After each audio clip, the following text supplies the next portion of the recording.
এখানে আমাদেরকে বলছে যে রিড দ্য টেক্সট 6.3.5 মানে খালেদ অ্যাসপিরেশন আমাদেরকে পড়তে বলছে। এটা ইনফর্মাল টেক্সটে লেখা আছে এই টেক্সটটা, এবং আমাদেরকে এটা ফর্মালে কনভার্ট করতে হবে।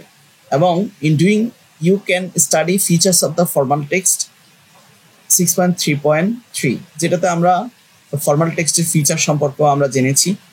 Right the formal version on poster paper and present it whole class.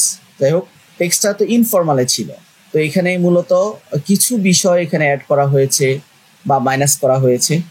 আপনার প্রয়োজনে মিলিয়ে নিতে পারেন বা স্ক্রিনশট দিয়ে নিতে পারেন। এখানেও বাকি অংশ দেয়া আছে। এটা মূলত কিভাবে লেখা হয়েছে, ফর্মাল টেক্সটে লেখা হয়েছে ফার্স্ট পারসন ব্যবহার। আমরা চাইলে সেম কাজটা দ্বিতীয় মানে থার্ড পারসন ব্যবহার করেও লিখতে পারি। ফর্মাল টেক্সট এটা হচ্ছে প্রথম অংশ, এটা হচ্ছে দ্বিতীয় অংশ। আপনার প্রয়োজনে স্ক্রিনশট দিয়ে রাখতে